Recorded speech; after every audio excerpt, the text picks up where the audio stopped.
Mesdames, Messieurs, bon après-midi et bienvenue sur Vérité TV, Success Radio et les plateformes digitales.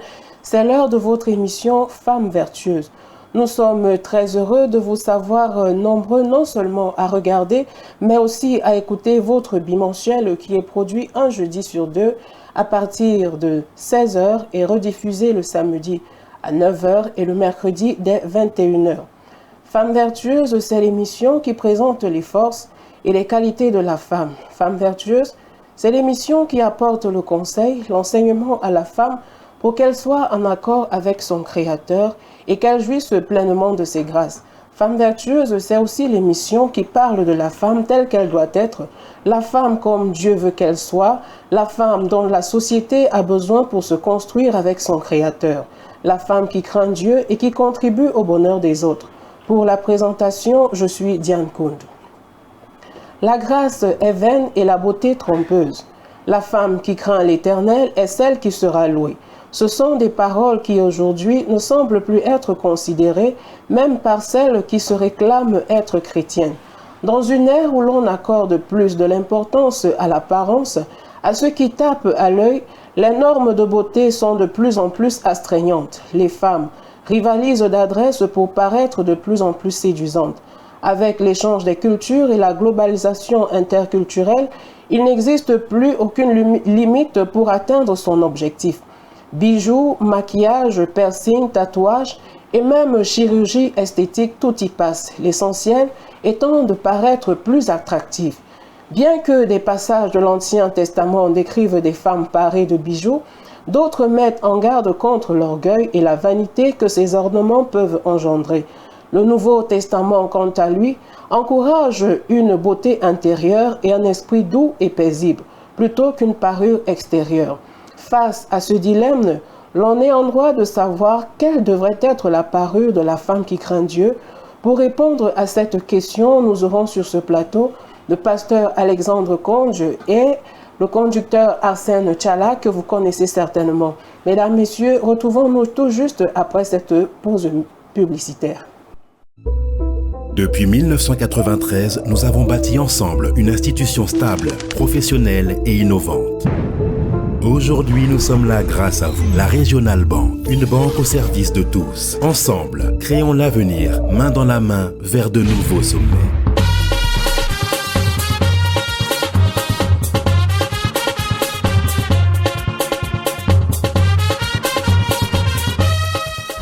La Régionale Banque, toujours mieux que ce que vous imaginez.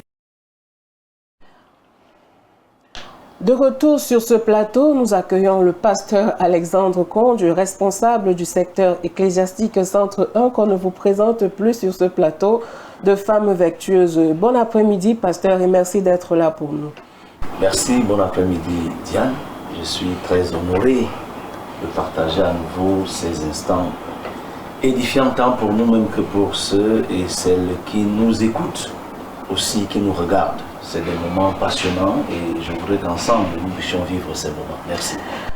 Bon après-midi Arsène et merci aussi d'être là pour éclairer la lanterne des femmes qui nous regardent cet après-midi. Bon après-midi Diane Kound, bon après-midi à tous ceux qui nous suivent à travers nos canaux de diffusion de l'information, Vérité TV, Success Radio et les plateformes digitales. Je suis aussi honoré que le pasteur Alexandre d'être là pour parler des choses qui ont trait à la beauté de la femme. Vous savez, c'est des débats qui ne sont pas très courants dans les médias, mais ici à Success Radio, nous tenions à ce que ce genre de débat soit mené pour que les uns et les autres savent quelle est la conduite qu'il faut adopter pour plaire à Dieu, même au niveau de l'habillement, la mise. Très bien. Alors aujourd'hui, nous abordons le thème de la parure de la femme. Et venons à vous, pasteur. Lorsque Dieu a créé Adam et Ève, certainement, ce n'était pas avec des ornements, sinon la Bible l'aurait mentionné.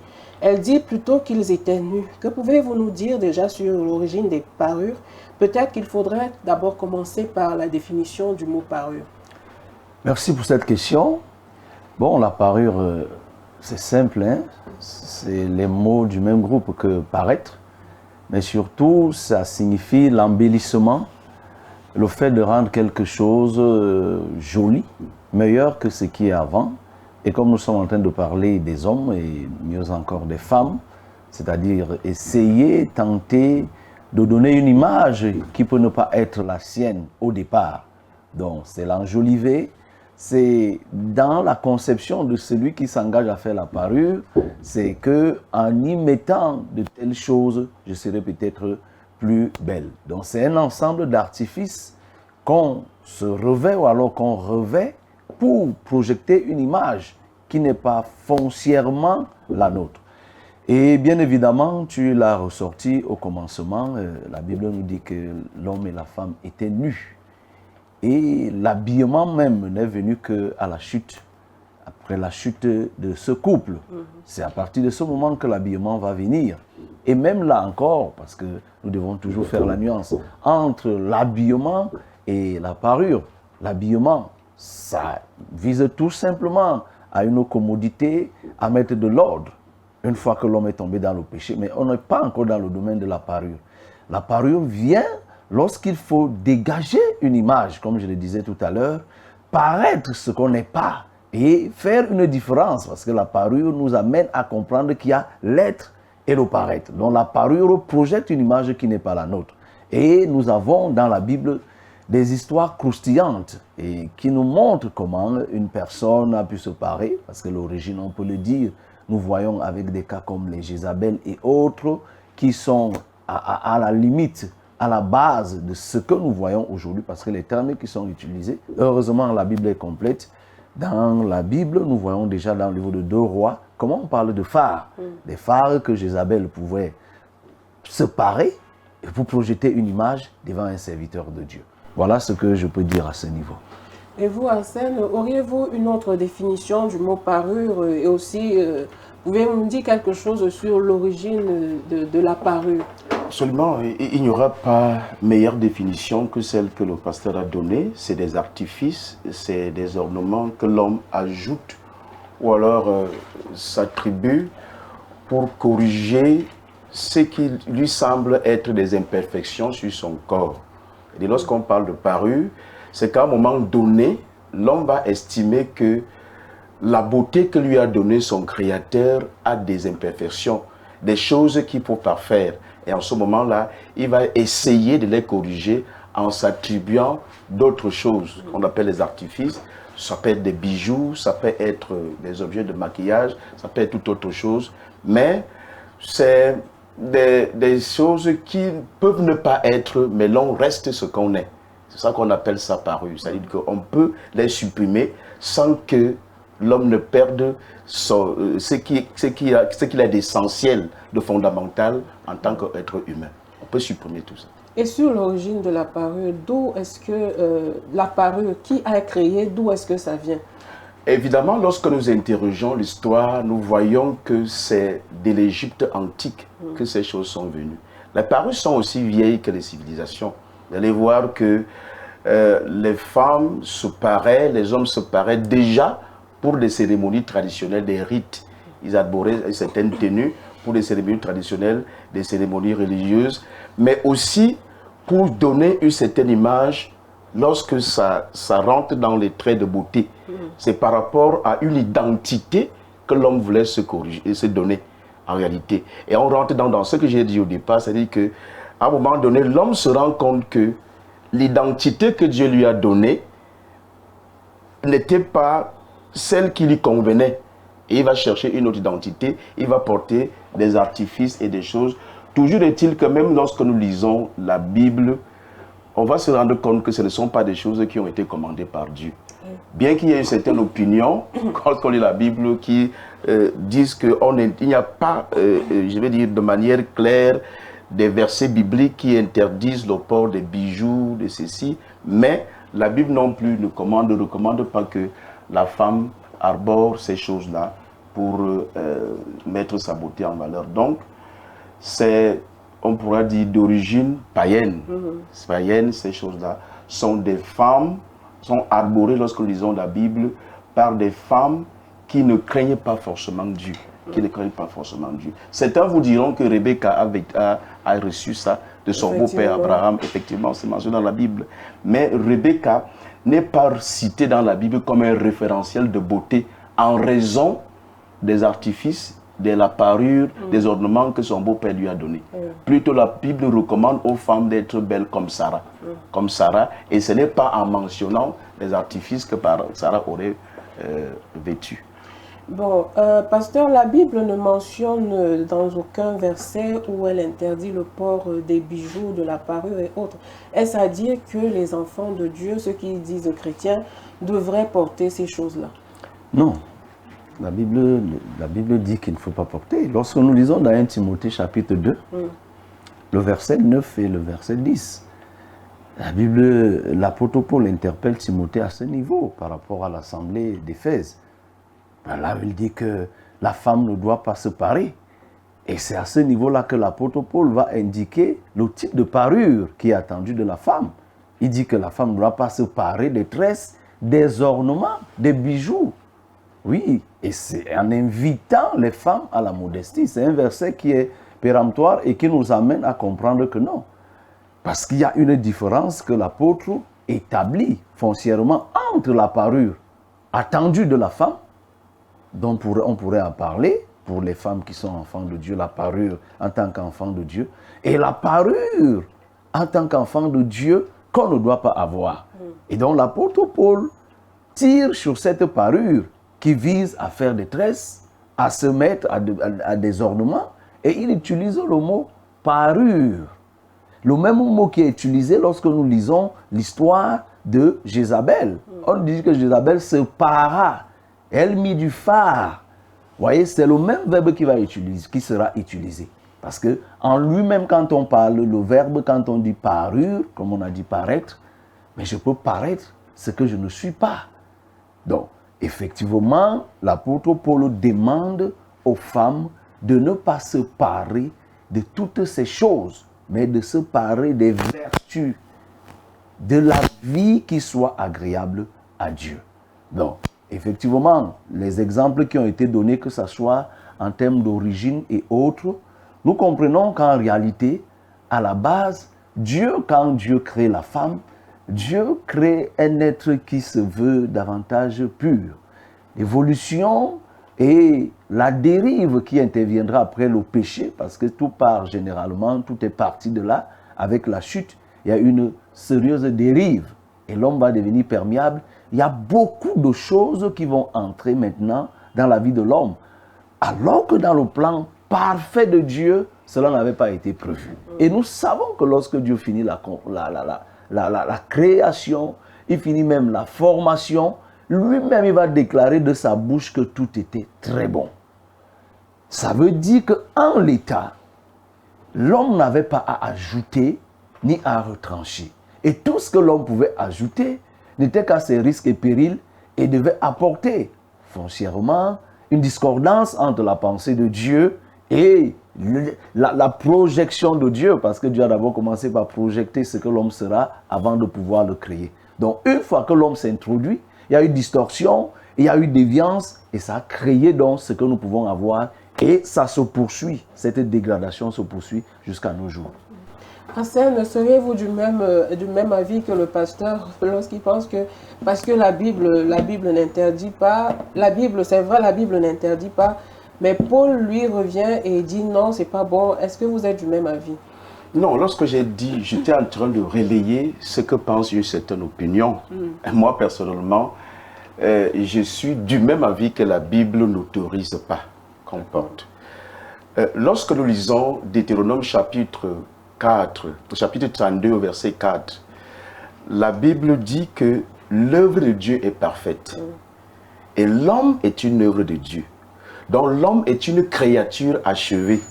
Et vous allez voir, quelqu'un comme David l'a compris, dans le psaume 139, il dit clairement qu'il loue l'Éternel qui a fait de lui une créature merveilleuse. Ça veut dire que David reconnaît que tout ce que le Créateur devrait lui donner comme trait pour mettre sa beauté en évidence, il l'a reçu.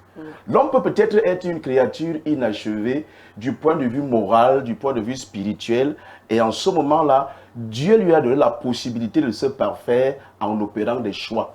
Des choix qui, lorsqu'ils sont opérés, peuvent nous rapprocher de Dieu ou peuvent ne pas nous rapprocher.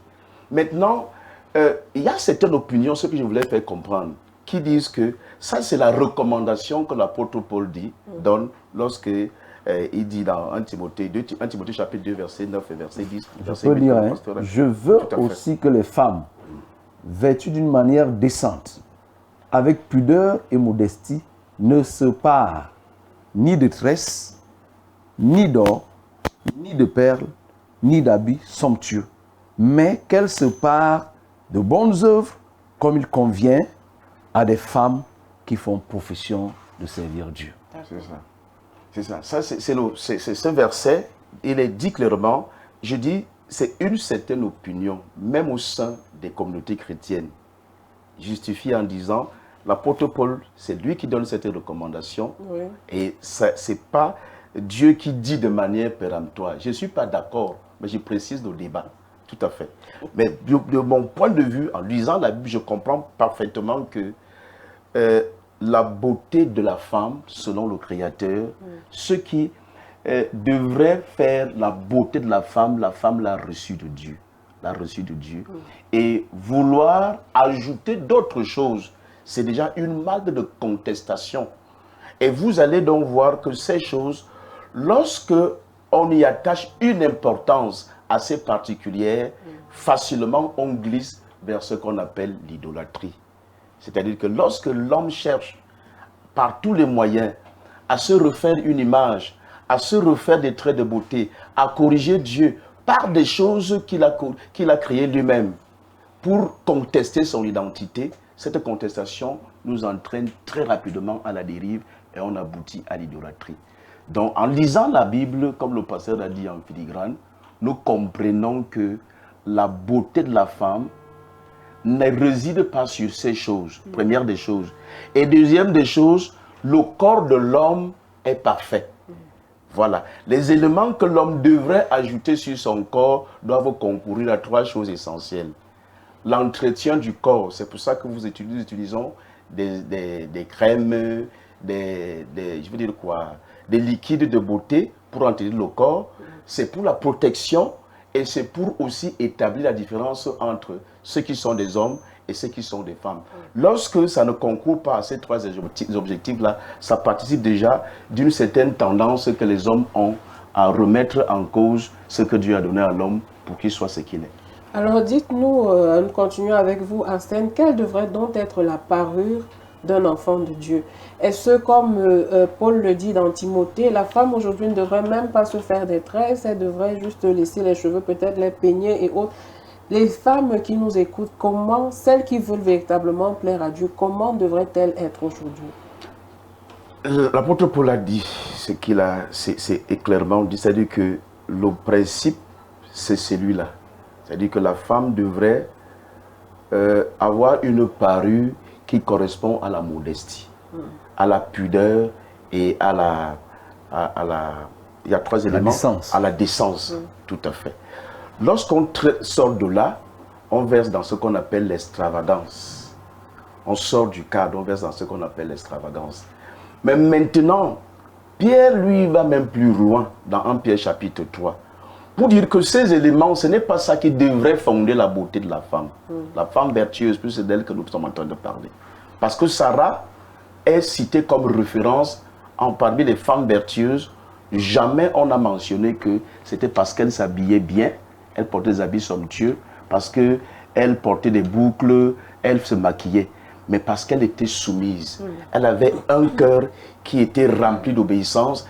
Elle allait même jusqu'à appeler Abraham, mon Seigneur.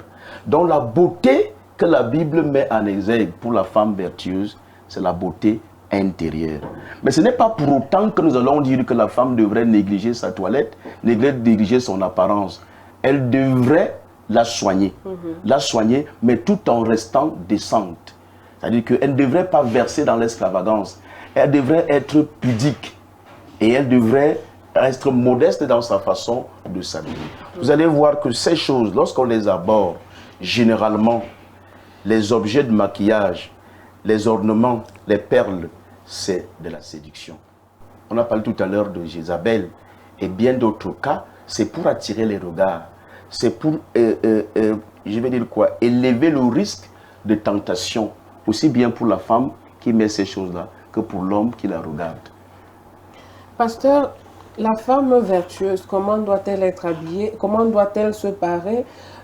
Est-ce qu'elle devrait juste se pommader pour être propre et porter les foulards à longueur de journée? Comment devrait-elle être pour la gloire de Dieu?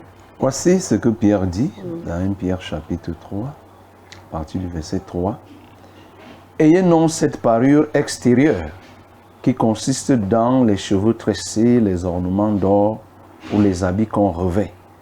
Mais la parure intérieure est cachée dans le cœur, la pureté incorruptible d'un esprit doux et paisible, qui est d'un grand prix devant Dieu.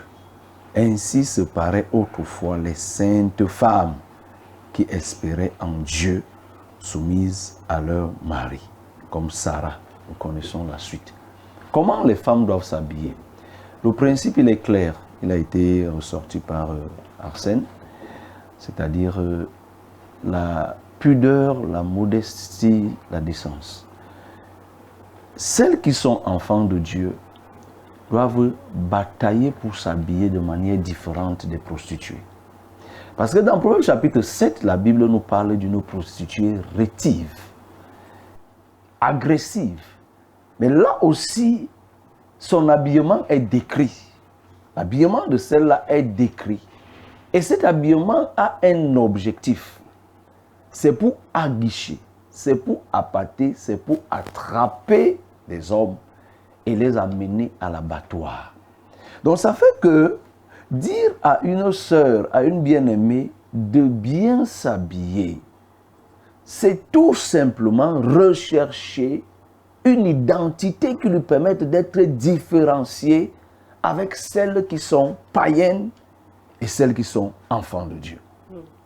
Or, de nos jours, le mélange, la recherche écuménique fait qu'on se retrouve dans une position où on ne peut même pas savoir qui est enfant de Dieu et qui ne l'est pas. Oui, et moi je bénis Dieu. Ça va paraître ironique. Je bénis Dieu parce que les faux hommes aussi sont en train de se réveiller. Les faux serviteurs se réveillent aussi pour entrer dans la danse. J'ai vu un serviteur avec les talons des femmes. Un faux serviteur. Avec une jupe. Et j'ai dit, voilà. Mais il faut que les faux serviteurs fassent la même chose pour que les femmes comprennent que lorsqu'on dévie, par exemple, au niveau de l'habillement, voilà ce que ça peut donner. Que les serviteurs, les faux serviteurs, s'habillent aussi avec les jupes, parce que c'était une mini-jupe, talons et cravates, comme on en voit ces personnes dites en train de faire telle ou telle chose, étant en train de faire des choses qui, entre guillemets, pour Dieu, alors qu'il n'en est rien. Donc, les sœurs, celles qui sont enfants de Dieu, doivent s'habiller de manière à être différentes. C'est très important. Le reste n'est que peut-être un process, le reste n'est que enjancement. Oui, le reste n'est qu'enjancement. Oh, regardez, quand vous sortez, vous voyez que les prostituées ont un type d'habillement. Les prostituées, quand elles sont en train de travailler, elles n'ont rien d'autre à faire que de s'habiller de cette façon. Pourquoi donc celles qui disent qu'elles ne sont pas prostituées ou bien qui sont enfants de Dieu peuvent soupirer, aspirer à de tels habillements, au point où lorsque nous on se tient, on parle tel qu'on parle, on va nous dire que nous sommes des prédicateurs de l'Ancien Testament. Non, ce n'est qu'une simple logique. C'est-à-dire que si on reste même d'abord au niveau de la logique, avant de plonger dans les Écritures. Mais moi j'aime souvent dire quand je cause avec les sœurs,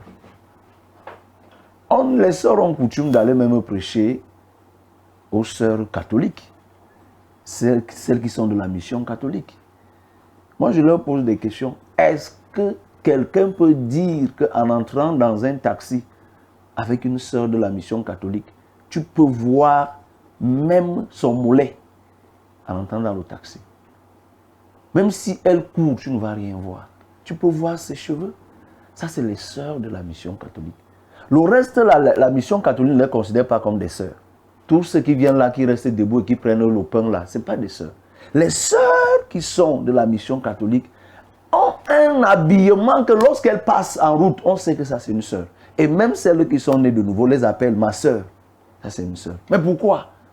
Parce que c'est vrai, le moine est reconnu par l'habillement, mais aussi c'est par l'habillement, c'est-à-dire que le moine l'habit ne fait pas le moine, mais c'est aussi par l'habit qu'on reconnaît le moine.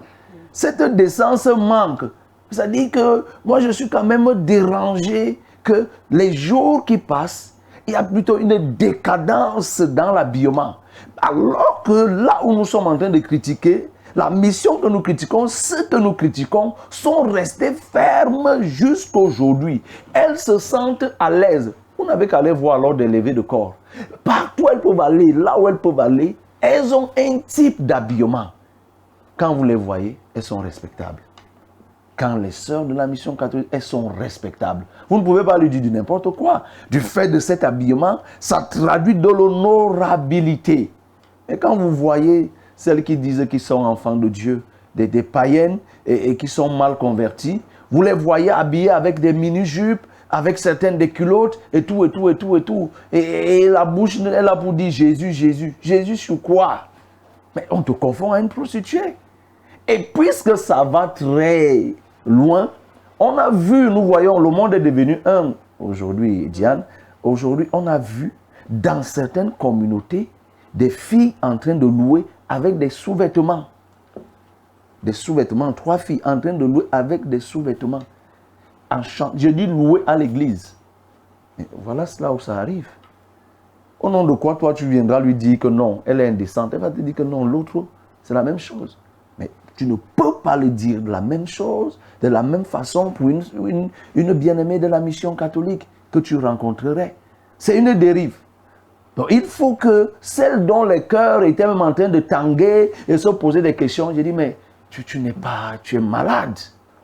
Regarde autour de toi, va à la mission catholique, va observer. La Bible nous dit que la nature elle-même ne nous enseigne-t-elle pas.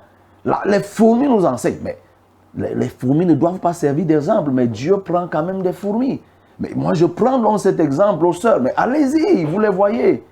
Est-ce que vous pensez que cet habillement ne mérite pas d'être copié, même si on ne leur demande pas de s'habiller comme ça, mais on parle de la décence. Il y a une façon de s'habiller et qui soit respectée. Vous savez, quand nous on passe là en route, moi je reconnais les nôtres. Même s'ils ne sont pas de la vérité. Quand moi je passe là, je sais qu'il y a des gens que je vois. Parfois je m'arrête, je les salue. C'est demande que l'homme là nous a... Puisque j'ai reconnu que ça c'est les nôtres, je connais la manière dont elles sont habillées. Je les salue, pas une fois. Quand moi je les vois à distance, je sais que non, ça c'est... On se reconnaît. Je les salue. Elles vont se poser des questions.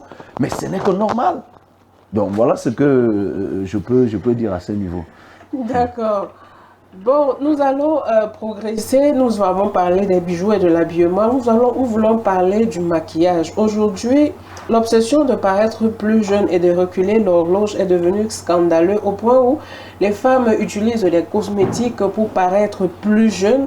Le temps passe, les rides se mettent en place, mais aujourd'hui, comment je vais dire, les scientifiques ont créé des produits pour, je sais pas, tirer le visage, pour ralentir peut-être, comment je vais dire ça, ralentir le processus de vieillesse. Est-ce que les enfants de Dieu aussi devraient utiliser ces choses, Arsène? Qui vous a dit qu'être vieux c'était un péché? La Bible dit que les cheveux blancs sont une grâce. C'est-à-dire que lorsqu'on vieillit, c'est même ça qui témoigne qu'on a la grâce de Dieu sur soi. Je vais dire, Diane, que c'est des complexes que les gens développent. Malheureusement, même ceux qui, entre guillemets, sont des chrétiens, développent ce genre de complexe. Vous savez, il y a un idéal de beauté qui était né du fait du mélange de civilisations. Par exemple, vous verrez en Amérique latine que C'est de là-bas que le mot décapage, on appelait blanqueamiento en espagnol, c'est-à-dire devenir comme une blanche. C'est-à-dire que les Noirs qui étaient là, elles étaient complexées par rapport à leur patronne blanche, qui s'habillaient d'une certaine manière, qui avait une certaine couleur, et elles ont commencé à changer de peau.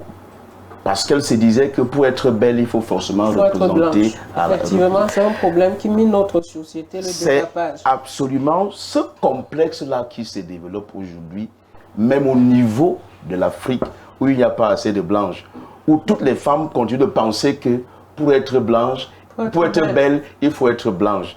Et vous allez donc voir des femmes qui font la course vers des produits cosmétiques, décapants et tout le reste là. Je dis, le maquillage, c'est du mensonge. C'est du mensonge. L'homme doit naître, grandir, vieillir et mourir. Ça, c'est le processus que Dieu a décrit. Ce processus, on ne peut pas retarder ça. On ne peut pas empêcher ces étapes-là de se produire dans la vie d'un homme. La preuve, lorsque vous avez mis ça, à un moment donné, ça ne peut, il y a des moments où ça ne tient plus. Il y a des moments, même ceux qui mettent le truc là pour cacher les cheveux blancs. Le black. Le black, voilà. Parfois, ça chute. Autant donc laisser sa calvitie, laisser ces choses. Parce que ça fait partie de ce que Dieu a prévu. Et ce que Dieu a prévu, on ne peut le modifier. Et vous allez vous rendre compte qu'aujourd'hui, c'est des choses qui sont prisées. Aujourd'hui, la plupart des hommes d'affaires vendent les produits cosmétiques. Parce que les femmes en sont la proie.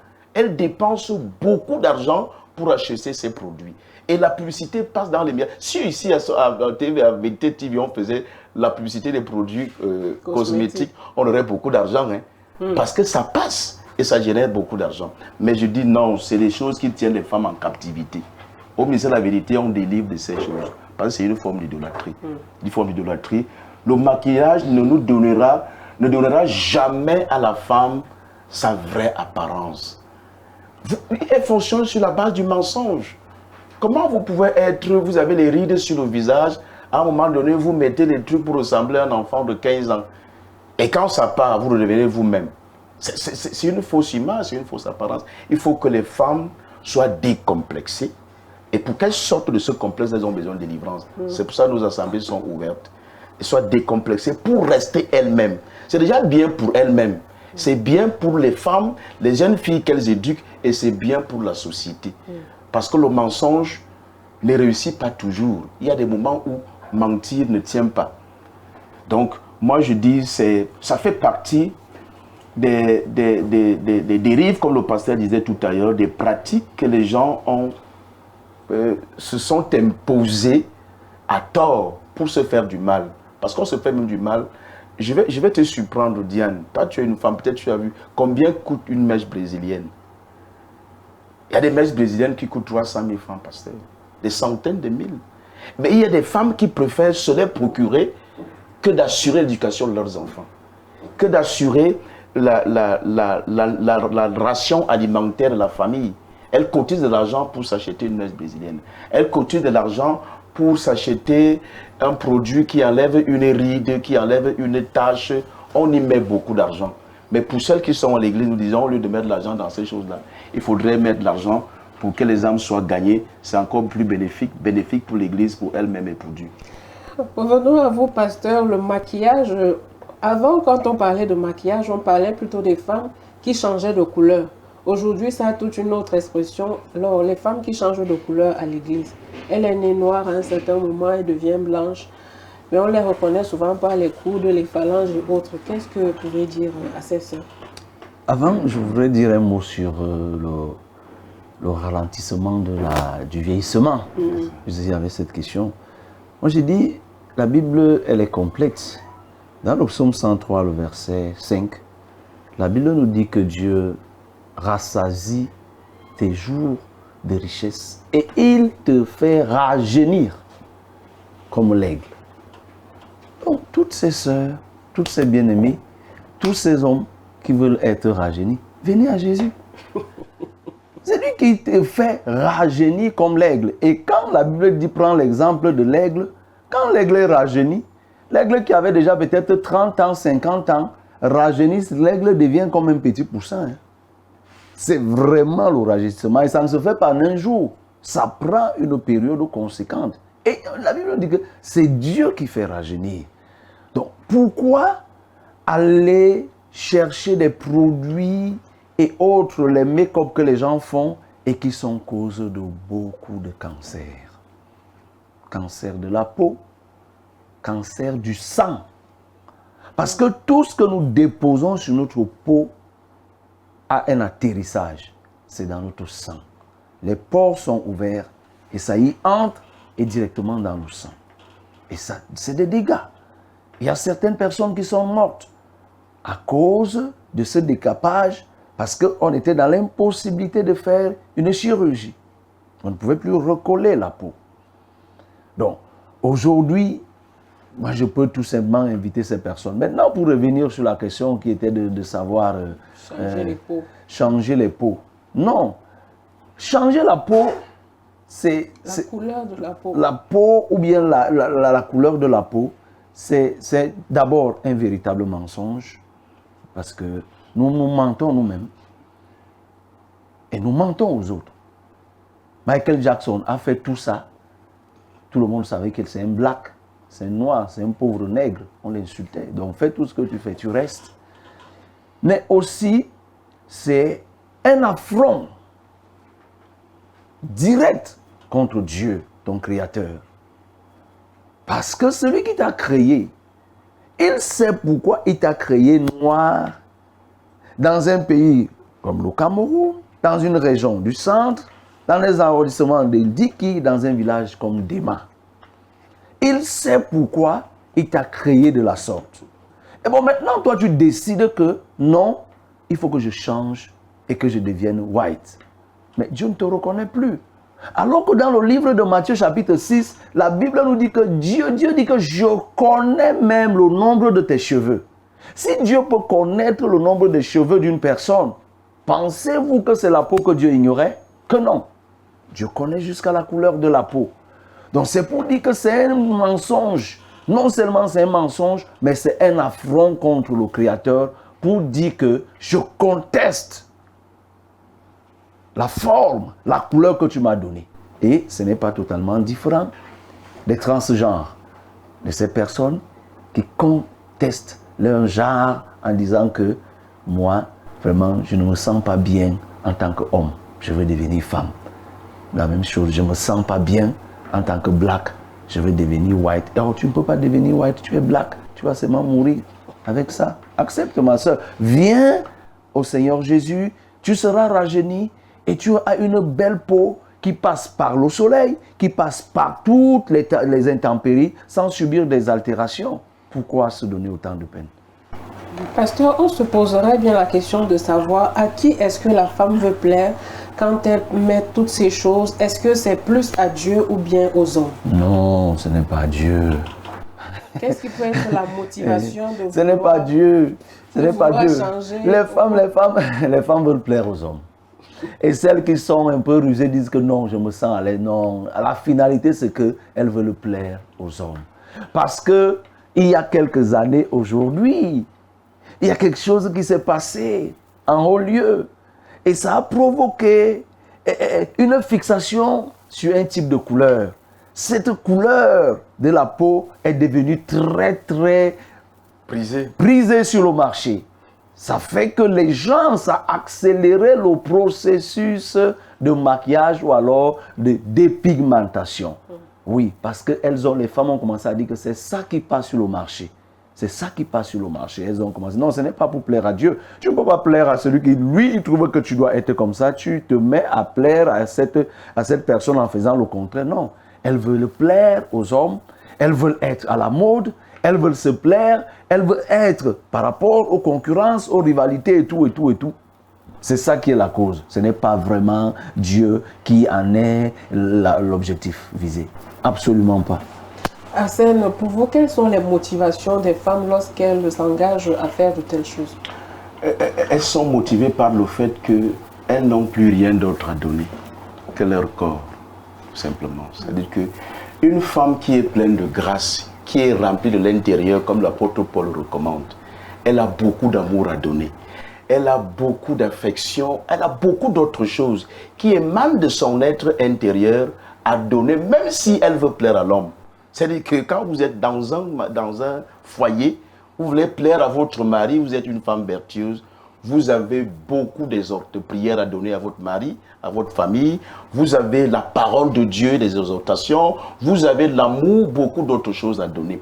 Aujourd'hui, le fait pour la femme de mettre un accent sur la parure extérieure, le fait pour toutes les femmes entre guillemets, parce que c'est une mode exigeante. Et elle, je veux dire que la mode recrute. Parfois, il m'arrive de faire le décompte en route. Regardez le nombre de femmes qui sont restées avec leur peau authentique. Parfois, vous pouvez dénombrer 10 femmes, il n'y en a aucune qui soit restée avec sa vraie peau. Toutes ont changé de peau. Et je veux dire quoi, c'est curieux, c'est dérangeant, cet état de choses. Parce qu'aujourd'hui, les femmes n'ont plus grand-chose à donner.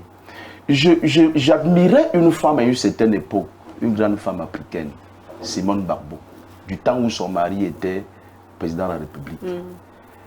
Elle portait les tenues africaines et elle se tressait, c'était des nattes. C'est vrai qu'elle mettait des bijoux, elle n'est pas forcément chrétienne, je ne sais pas où elle est chrétienne engagée ou quoi, mais sa mise était simple. Difficilement on la voyait avec les greffes, les autres choses là, les artifices qu'on met dans le truc. Ce que je veux dire, c'est que la femme, si elle est consciente de ce que elle a beaucoup de choses à donner à la société, souvent on dit qu'elle est la mère de l'humanité, elle devrait comprendre que ce n'est pas ces choses-là, ce n'est pas à travers de ces choses-là qu'elle devrait s'illustrer. Elle devrait beaucoup plus s'illustrer par ce que Dieu lui a donné, qui est au fond d'elle. Elle devrait s'illustrer par des choses qu'elle a acquises elle-même et qu'elle voudrait transmettre aux autres. Elle ne devrait pas se distinguer par ces choses qui, à mon avis, sont avilissantes, dégradantes pour la femme. Vous allez voir, c'est même réducteur, c'est très réducteur pour son image. Lorsqu'une femme s'est maquillée, elle s'est décapée, comme le pasteur disait, elle devient comme un objet dévalué. Tout ce qu'elle attire, c'est un regard concupiscent, c'est sensuel. C'est-à-dire qu'on a envie de l'utiliser comme on utiliserait un fruit et de jeter. Mais difficilement, un homme sérieux s'engagerait dans une relation sérieuse avec une femme qui est d'une certaine manière. Parce qu'elle se dit toujours, l'image qu'elle renvoie, c'est qu'elle est volage. C'est qu'elle est volage, elle n'est pas consistante, elle n'est pas. Donc moi j'interpelle, c'est l'occasion pour nous, puisque nous parlons aux femmes, celles qui ne l'ont pas encore fait aujourd'hui, doivent nous suivre ce conseil. Parce que généralement, c'est des actions irréversibles. Lorsqu'on a engagé ce processus, parfois on change la couleur de sa peau et on ne peut plus la corriger. Donc, il ne faut même pas essayer. Il ne faut pas essayer. Il faut prendre d'autres modèles qui sont plus marquants que celui qui consiste à mettre des artifices sur sa peau pour paraître belle.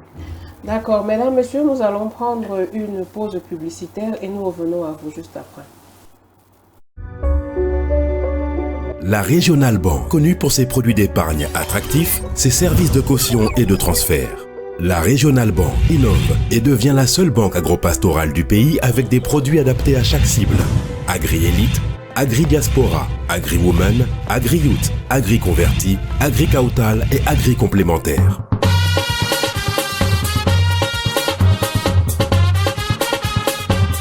La Régionale Banque, toujours mieux que ce que vous imaginez. Dans l'Ancien Testament, pasteur, la Bible fait mention d'une reine Esther.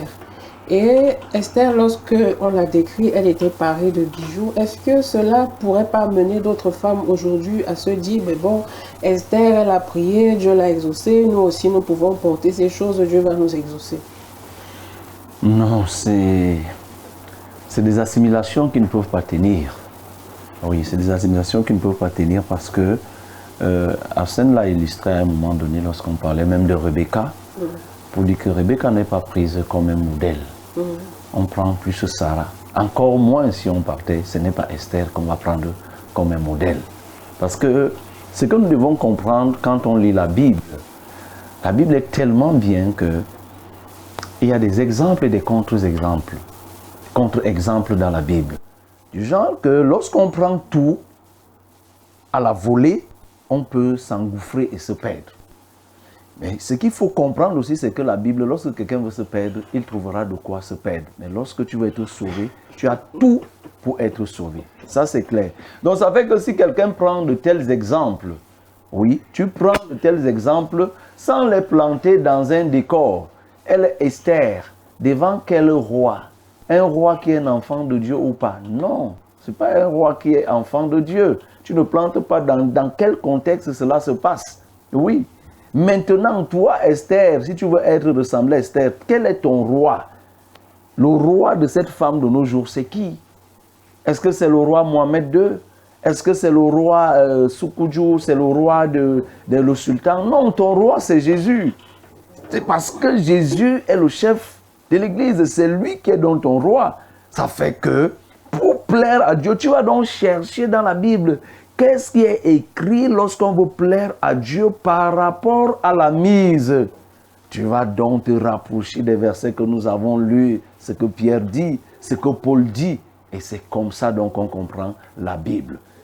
Voilà, le Nouveau Testament vient pour révéler l'Ancien Testament, pendant que l'Ancien Testament annonçait le Nouveau Testament. Donc pour bien comprendre, il faut s'illustrer de ce qui est dit par nos dévanciers. Donc on ne peut pas prendre cela comme un exemple pour dire que non, et tout, et tout, et tout. Non, absolument pas. Les ânes qui ont passé tout leur temps dans le jeûne, même après le décès de son mari, vous pensez que la Bible ne les montre pas comme étant des femmes qui étaient parées? Elles passaient, menaient la reclusion et c'était la prière nuit et jour. Voilà ce qui est attendu de ces femmes. Ce n'est pas prendre de tels modèles et tout, et tout, et tout, et tout. Non. Donc, c'est vrai, il faut le dire, hein, les cheveux ont un rôle important. C'est-à-dire que la parure, en ce qui concerne la femme, ce qui n'est pas le cas pour les hommes. Même comme les hommes aujourd'hui font la concurrence avec les femmes. Elles veulent aussi paraître comme les femmes. Mais les femmes, naturellement, sont attirées par tout ce qui est frappant. Voilà. Elles sont attirées par tout ce qui peut frapper, ainsi de suite. Ça rentre dans les faiblesses de la femme.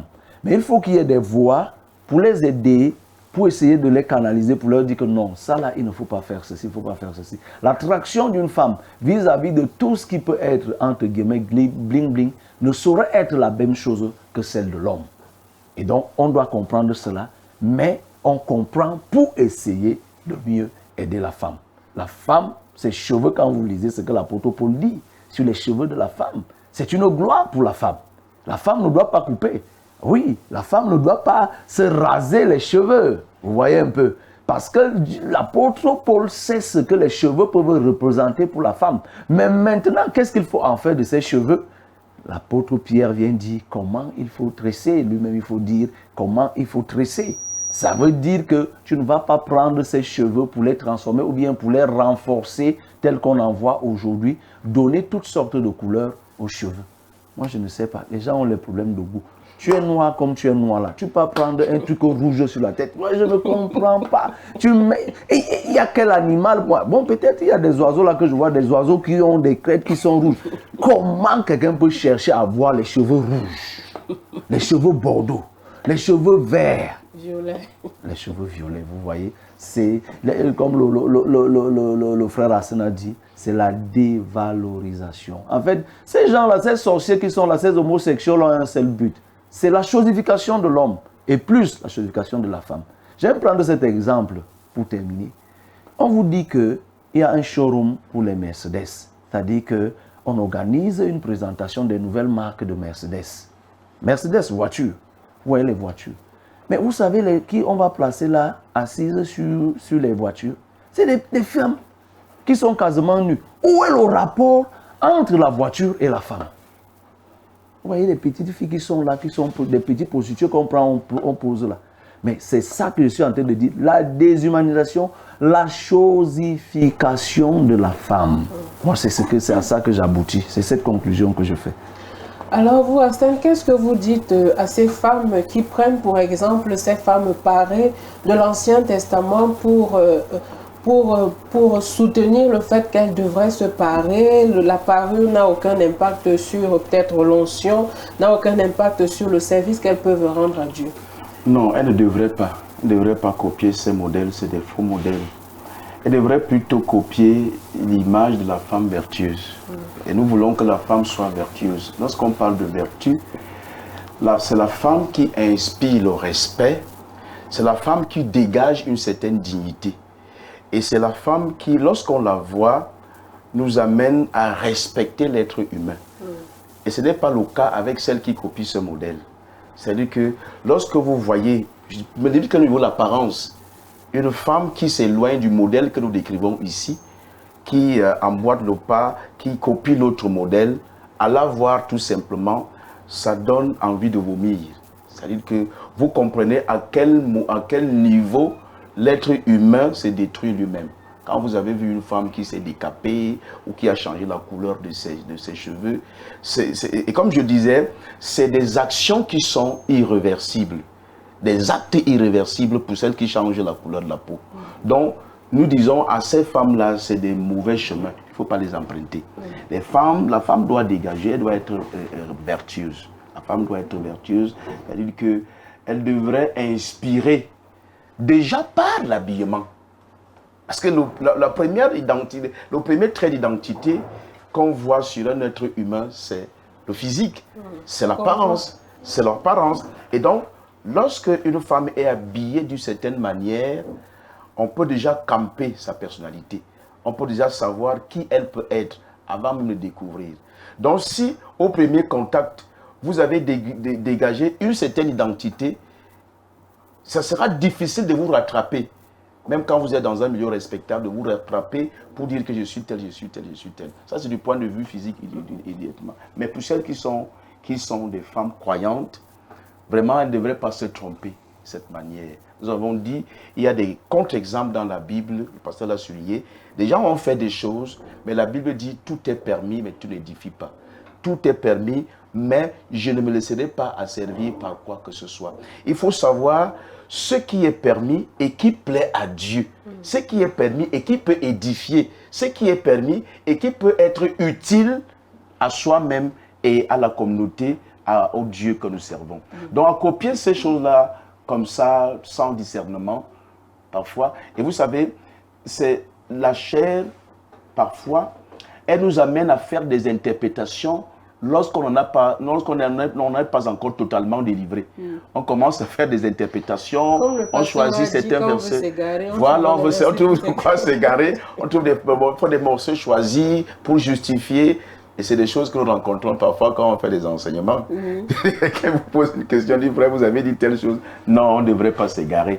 On ne devrait pas s'égarer. On devrait rester dans l'enseignement authentique de la parole de Dieu. Et l'enseignement authentique voudrait que le référentiel de la beauté de la femme soit celui qu'on a décrit, mais que la femme mette l'accent beaucoup plus sur ce qu'elle devrait être intérieurement, la beauté intérieure, les bonnes manières, un bon caractère, la crainte de Dieu, la tendresse, tout ce qu'elle devrait dégager en tant que femme pour qu'elle soit utile à Dieu, qu'elle soit utile à sa communauté, qu'elle soit utile à sa famille. Et c'est sur ça que la femme devrait centrer son attention. D'accord.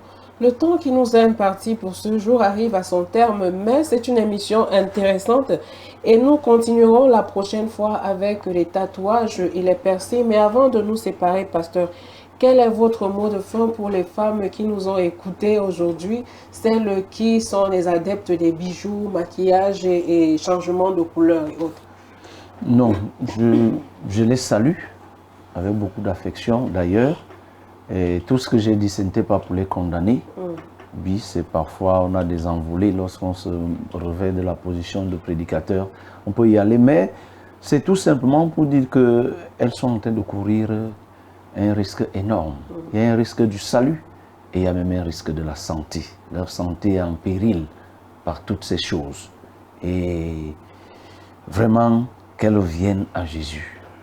Que même les hommes qui veulent être rajeunis, qu'ils viennent à Jésus. Et qu'ils ne confondent plus en se disant que non, la Bible n'a pas interdit. Non, la Bible interdit avec les versets que nous avons lus. Parce que prendre, comme le frère Arsène développait, il a pris la position de ces faux serviteurs, de certains qui disaient que non, c'est une recommandation.